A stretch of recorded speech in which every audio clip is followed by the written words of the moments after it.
It's now nighttime of day 1, and we're greeted by Captain Diabetes right outside our house. Captain Diabetes is definitely one of the better characters casually, though he won't be seeing much use in the run. His Coma combo is identical to Super Craig's Mecha Fist Punch, and his Sugar Rush is another one of those skills that attacks up to 3 enemies in a row, having a typical 200% potency and giving himself a shield, making him a really effective tank.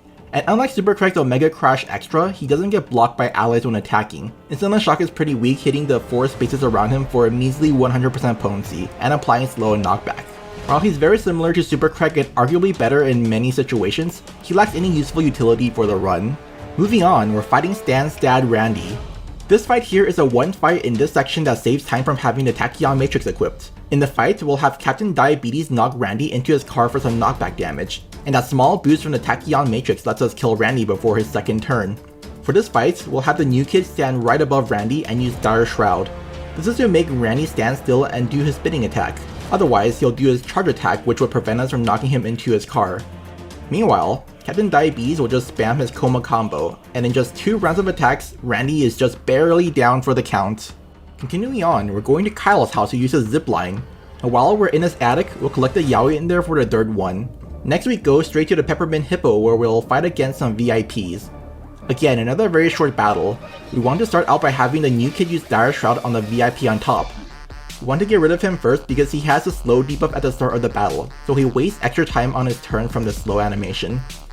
While we could use Double Edge to take him out in 1 turn, it's actually faster to just let him take his turn. It takes about 5.2 seconds to use Double Edge, so in situations like this where the enemy doesn't even attack, it's usually not worth using a Double Edge. On Captain Diabetes' turn, we'll move him up 2 spaces so that the VIP at the bottom can't reach him. We'll then take out the top VIP with another Dire Shroud, and then take out the bottom VIP with a Coma combo, followed by one last Dire Shroud. It's now time for the Classi Chase sequence where we'll see another glitch we have in the run. And to do that, we need Final Girl's Hammer Bomb ability equipped. This is also one more place where we save time from the class dupe glitch. The condition for this fight is to just reach the end of the hallway where Classi is. Let's take a look at this fight without class duping. At the start, we're going to move the new kid right next to this chair and kill the bottom stripper with Dire Shroud.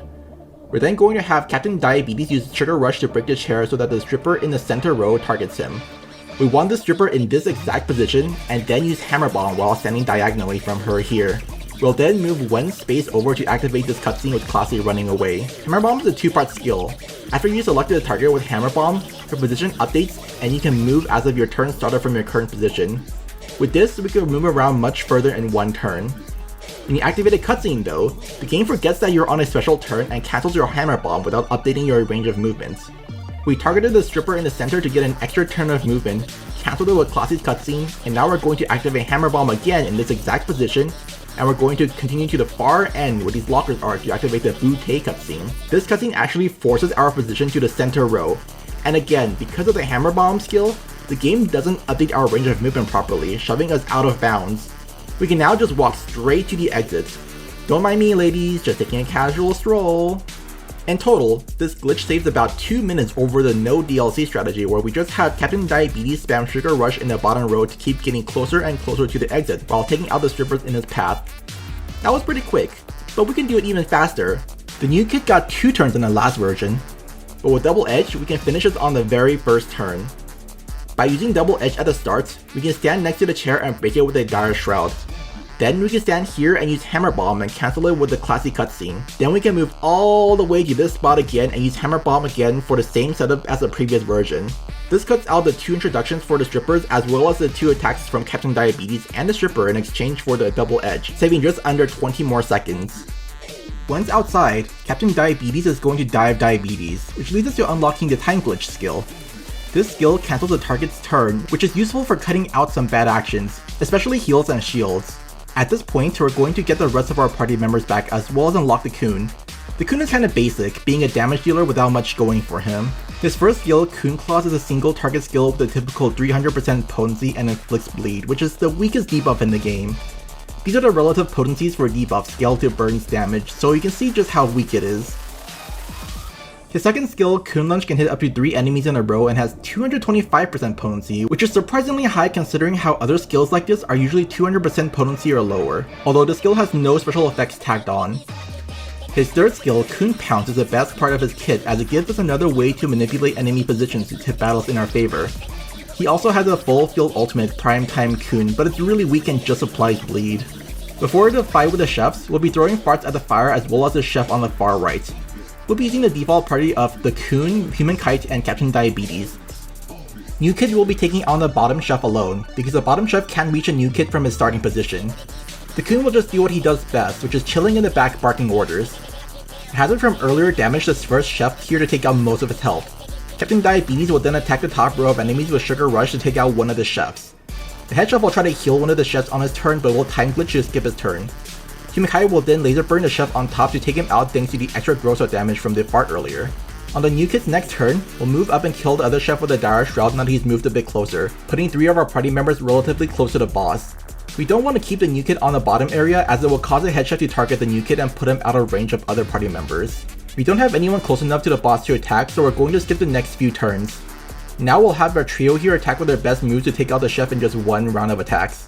It may seem weird why we had the Coon stay back the entire time considering how it took 3 whole rounds to take out the boss, but he really doesn't help much out at all in this fight. On his first turn, he can't kill the bottom chef with a Coon lunge and he can't reach anyone else otherwise. While he could kill the chef on his second turn, the New Kid needs to move out of the way anyways to get closer to the boss, so having the Coon move just adds extra time from traversing the map. Characters move at a rate of about 1.5 squares per second, so it's not by any means a negligible amount of time. Same with fighting the head chef, we kill him in 3 attacks anyways, so he won't help there. Just last night, I also ended up coming up with a new class duping strat that saves about 3 seconds. So here's how the battle changes. The fight's the same for the first round, except the Coon will move down 1 space and skip his turn. On the second round, Yuki will move towards the head chef and use a double Dire Shroud to get him low. Next, the Coon will take out the bottom chef with his Coon Claws, and Captain Diabetes will Sugar Rush to take out the head chef before his turn, adding another 3 seconds to the total time class duping saves. After the fight, we'll learn a Diabetic Rage buddy action. Even though we have minigame assist, we actually want to do this buddy action manually because minigame assist lets you torture Scott by having him savor every last fart. This is one of 2 buddy actions that we do manually in the run. Randy's back and he's drunker than ever. There's not much to explain for this fight.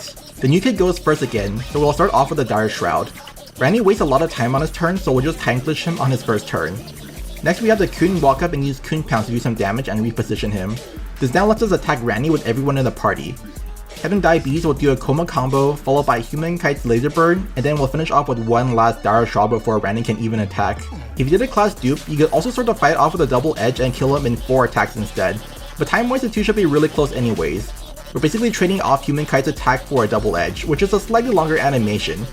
But in exchange, you move your cursor less, so it's really hard to say which one's faster. And as mentioned before, this fight is the one that gives you a variable amount of XP, so we can now gain experience without wasting it. It's now day 2 and we'll start the day off by going to Jimmy's to see Classi and then get the DNA tutorial from Jimmy. While on the menu, we'll equip a few things, the Nether Talisman from Randy and the Hidden Blade which we replace the Tachyon Matrix with. Hidden Blade is needed to get our ultimate gauge up faster on 3 fights in the future. We're also going to equip the Alien DNA because we need to swap DNA in this menu anyways. And so far, Alien DNA is the only one that works well enough that we don't need to swap back. The next mission takes place at Kyle's house, but we're going to take a quick detour at Carbon's place to swap out Final Girl for either Speedster or Psychic, depending on whether we did a class dupe or not. This is so we can reuse the Final Girl for the next tutorial skip. Now we're going to take on alternate Human Kite again. This time we're going to swap out Captain Diabetes so that we have the Coon, Super Craig, and Mosquito in the party. These 3 are chosen mainly for the purpose of condensing menuing further down the line, but they happen to work really well for this fight. To start things off, we'll be moving the new kid closer to the boss and skip their turn. While we could take out Kyle's cousin on the first turn, we want to reposition the rest of our party to make the next phase faster. Alternate Kite's attack animation is slow, so on the next round, we'll jump to the next phase by having the new kid use double edge into 2 Dire Shrouds to take out Alternate Kite immediately. Kyle's mom has some RNG to her positioning, but we'll be manipulating where she stands. Without anyone in these 2 columns, she'll be in the 2nd or 3rd row with Kyle's cousin behind her. By blocking off these 2 spaces, she'll be forced into the 4th row. With our party members in their default position, she'll stand in one of these patterns instead. Finding a party setup that can take out Kyle's mom in 3 attacks with all patterns could potentially save time since we could take out Kyle's cousin on the first turn. But I haven't found out anything that works that well, especially since we need about 770% potency's worth of damage or an average of about 257% potency per turn. So damage requirements are a bit tight on top of our party members having a very constrained range of movement. Because of that, repositioning ends up being better. The nice thing about this fight is that when Kyle's mom appears, her turn comes after everyone else's, so no matter the party, we'll always get 3 actions after her with everyone going from fastest to slowest. Something to keep in mind about this fight is that attacking Kyle or his cousin at any point in the fight will actually trigger Kyle's mom's berserk phase, which you want to avoid. We'll start the second phase off by time glitching Kyle's cousin to stop him from shielding himself. Mosquito was kept in his default position so that he's right next to Kyle's mom at the start and forcing Kyle's cousin to be above him. Next we'll have the Coon use Coon Pounce to swap places with Kyle's mom. This is to attack and reposition Kyle's mom, as using Coon Claws will block Super Craig from attacking. Now we can have Super Craig punch her right into Alternate Kite to take them both out together. After beating Kyle's family, we unlock the Far Core Buddy action, which we'll need for progressing with the story.